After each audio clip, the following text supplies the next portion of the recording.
Okay, so to get this walking forward, I'm going to use the lattice deformer. So I want to actually select my box again. Go into, now it's not showing the twist modifier here.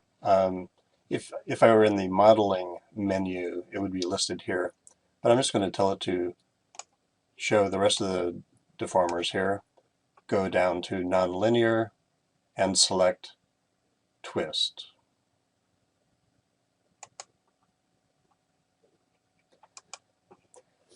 Okay, so there's a problem already.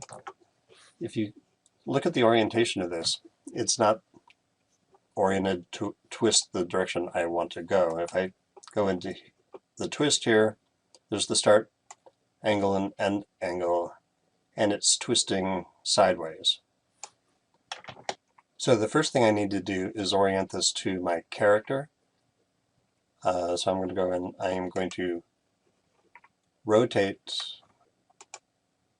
my twist handle here.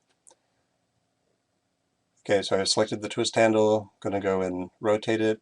I see that it has this rotation. If I just zero that, we'll see what it gives us here. If I go back to the twist and change the angle, you see it's twisting, but the shoulders are twisting and the feet are staying in place. So that'd be good for one type of thing, but I want the bottom twisting. Go back into the twist handle and flip it upside down. To be more precise, and a little bit easier, just type 180 in there. And now if I go back to my twist, I can get the feet going. Okay, so if I scrub through here, you see the first thing that happens is the left foot comes up. So as it comes up, I want it to be moving forward. So if I have this as a loop, which I'm going to do here, I mean, if you're starting from standing, you can just animate the first one from this position, but I'm going to go ahead and put him in a starting position where the right foot is forward and we're taking a step with the left. So here, I'm going to go in and change the angle here so we're starting with the right foot forward. And then be lifting the back foot to step forward. So at this position here, and I'm going to make this a number that I'm going to remember. I'm going to put 35 in there. And I have not worked with the bounds here. You know, if I wanted to take the twist out of the top, I could bring this down, but I think having the twist going through the whole body is going to work for me, so I'm going to leave that where it was. And I am going to want to animate this. So I'm going to go in here and I'm going to set a key. So there's a keyframe here now. And then the foot goes up and comes back down at 20. So at that point I want this foot to be forward. So I'm going to change this from 35 to negative 35.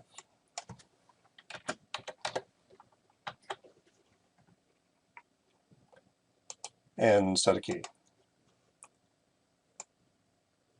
Okay, so we're getting some walking happening here. In the next 20 frames, I want to be twisting the other direction.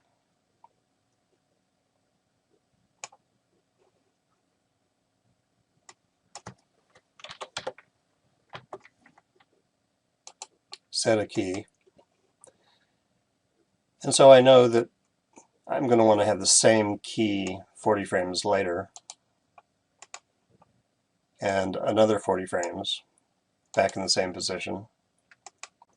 And so I want negative 35 on the in-between one. So at 60, negative 35, set key, add 40 frames to that. So I'm kind of doing it by the numbers. set key. Now if I play this, we have a walking type motion going here. Now I could use other deformers, or work again with the lattice deformer to get some action in the shoulders, or some acting in the shoulders. But here I basically have stepping forward. Now if I want this character to travel forward, I have a little more work to do. Now one thing to point out is that the twist is not part of our group here. So if I select the group and animate it, weird things are going to start happening.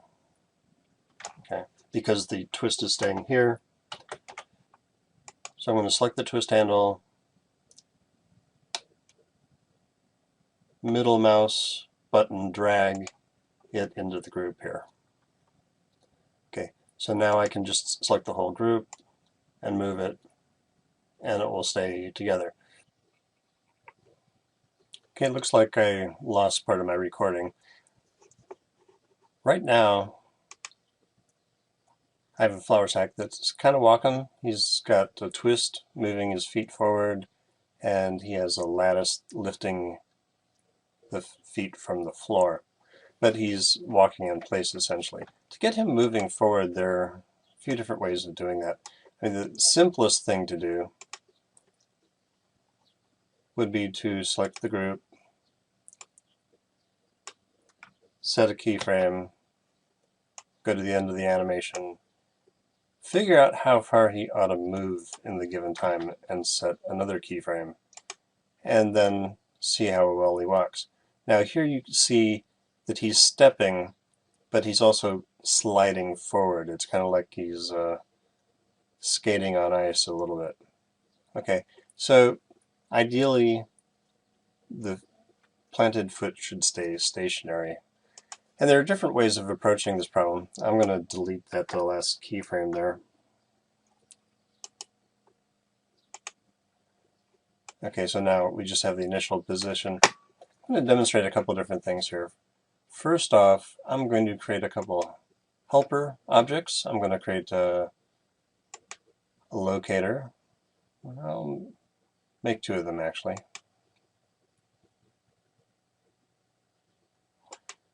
And I'm just going to use these for position.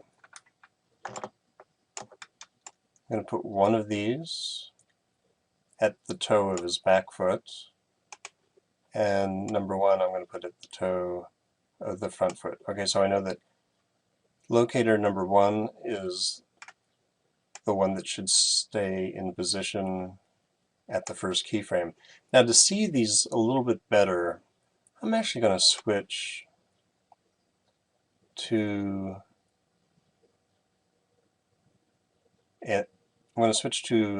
bottom view, and I'm going to hide my ground plane here. And I'm also going to use the default lighting so it's illuminated a little bit better for this view. Okay, so I've located number one. So that was the toe that was forward, and I'm going to position it right on the toe. And I want that to stay in position, and he's moving in the vertical direction there. So I have a keyframe here. Now as I go forward, he steps forward. This should stay in place, so basically I want it to stay where that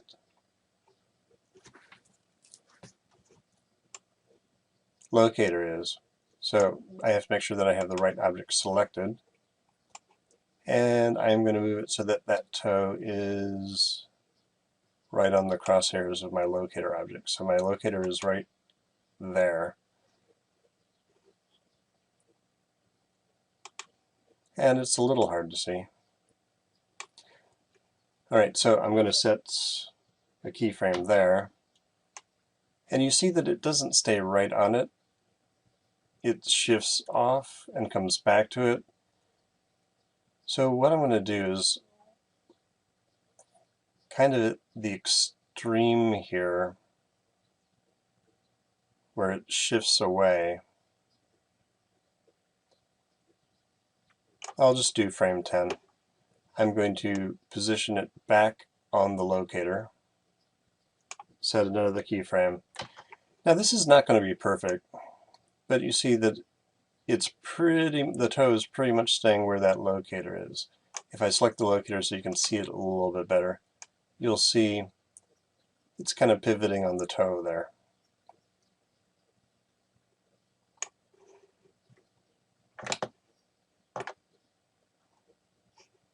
Here's my locator 2. Okay, there's the locator 2. I'm going to put that.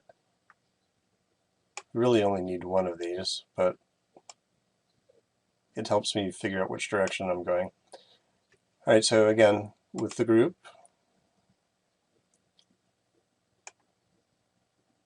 go forward 40 frames, move it up.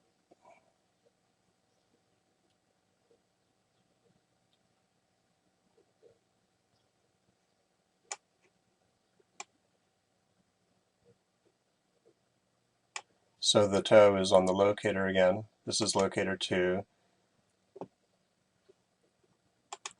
So I'm going to set a keyframe here, and then I'm going to go halfway in between and create another keyframe.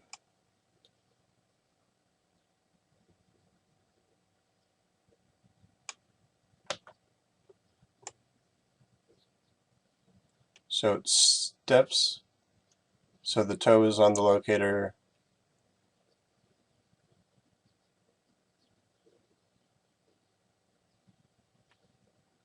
and ends on the locator.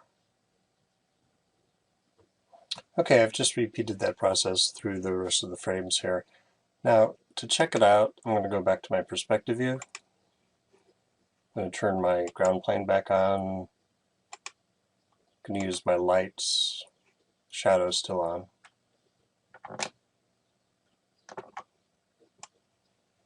And let's see how it walks.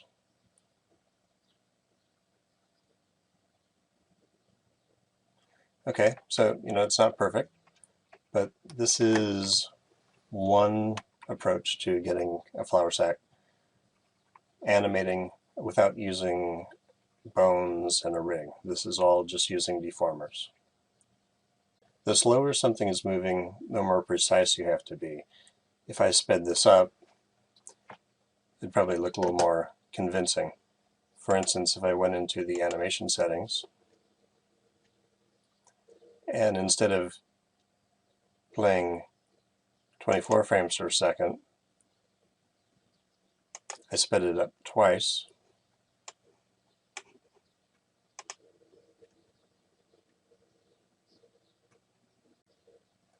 You have less time to see the details of the foot placement and sliding.